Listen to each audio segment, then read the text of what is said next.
A very common data cleaning step is to have text variables that are in sort of a nasty format or have extra spaces or periods or underscores that you need to remove.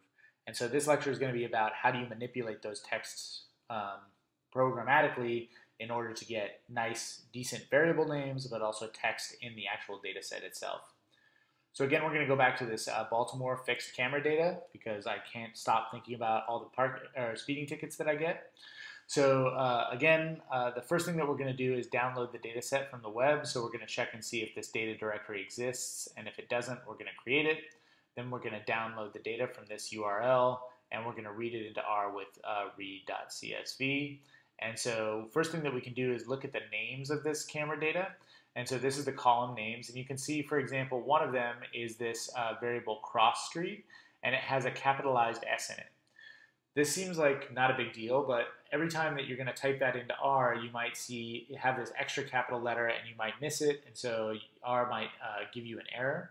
So one thing that you might want to do is make all of the letters lowercase. And so one way to do that with R is to just use tolower. So you can make the names all be only lowercase letters by using the tolower command.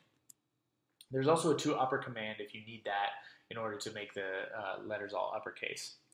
Another thing that you might want to do is separate out variables that have values that are separated by periods. So if we go back to this page, you can see, for example, that this location variable here, it's separated with a dot, and that often happens when you have variable names loaded into R from files.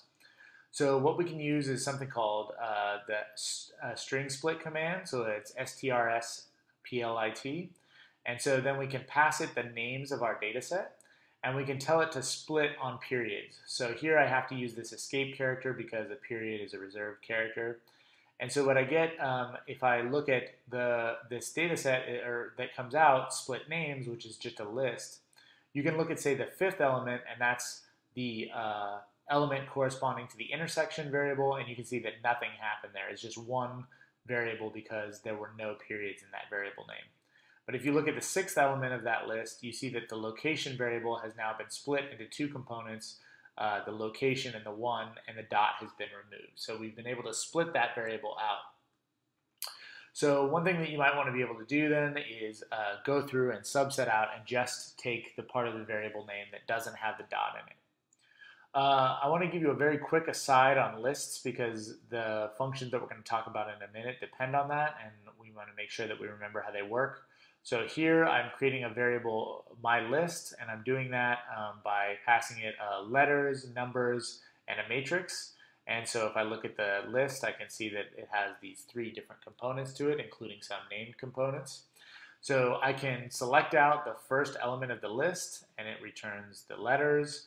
I can actually subset by the named variables, or I can actually subset out just the vector by just taking the first element of that list.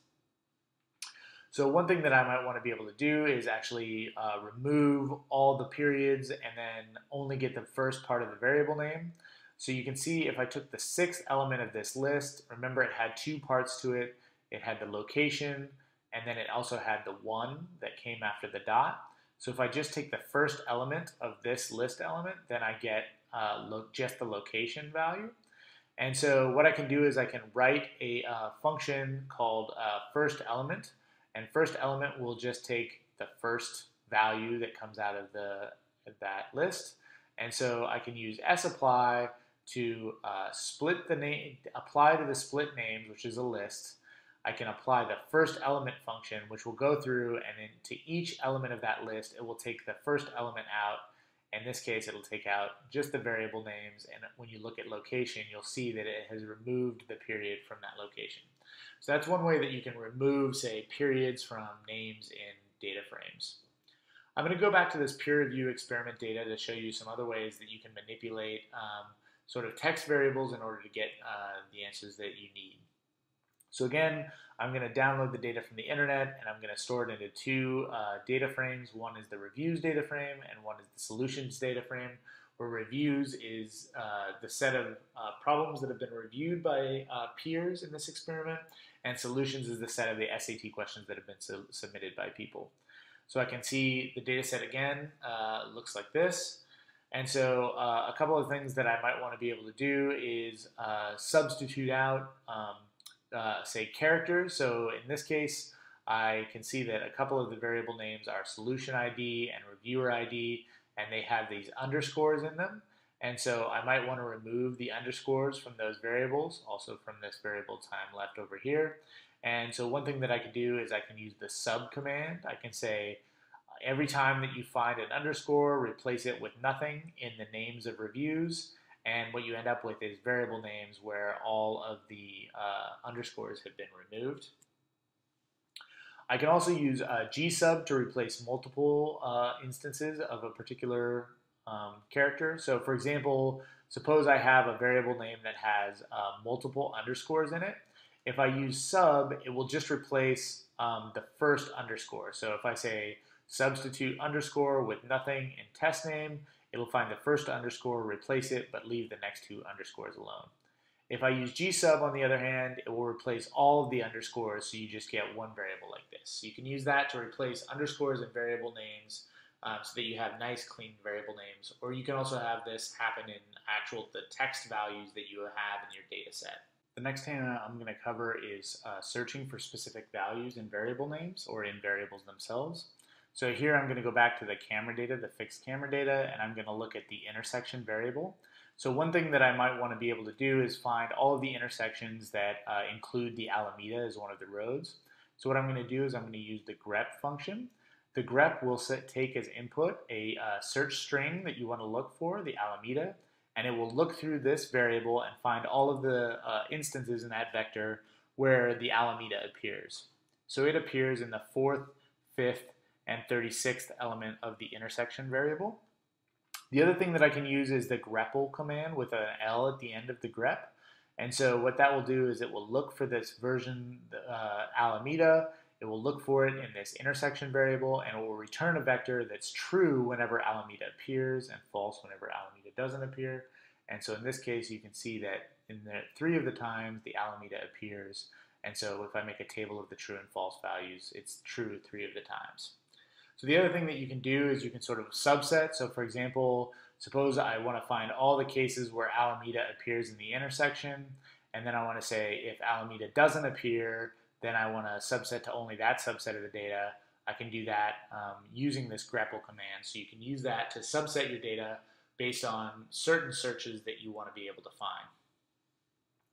A little bit more about grep. You can also use value equal true as one of the parameters sent to grep. And what that will do is instead of telling you which of the elements that Alameda appears in, it will actually return the values where Alameda appears. So you can see these are the 3 intersections where the Alameda appears in the camera data. The other thing that you can do is you can look for values that don't appear. So say, for example, Jeff Street does not appear in the intersection data. And so it will return integer 0 when that value does not appear. If you look at the length of that, it actually turns out to be 0. So that's a nice way to check. So suppose you want to check and see if a particular value appears in a vector. You can grep for that value and then look the length of the vector, and if it's equal to 0, then you can say that value doesn't appear. A couple of other useful string functions appear both in the stringer package and in the base package. So the nchar will tell you the number of characters that appear in a particular string. So there are 12 characters in my name here. The other thing that you can do is you can take out part of the string. So in this case, I want to take this string and I want to find the 1st through the 7th letters. In that case, that's just my first name. Another thing that you can do is you can paste 2 strings together. So suppose I have these 2 strings and I apply the paste function to them. I get one string that's separated by a space. You can actually set the separation with the sep argument, SEP.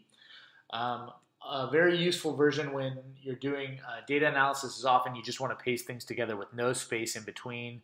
And the way that you do that is there's actually a separate function called paste0 that pastes things together without any space in between. In the stringer package, there's a very nice function called string trim, and what it'll do is it'll trim off any excess space that appears at the end of a string, so you get a nice string without excess space at the beginning or the end.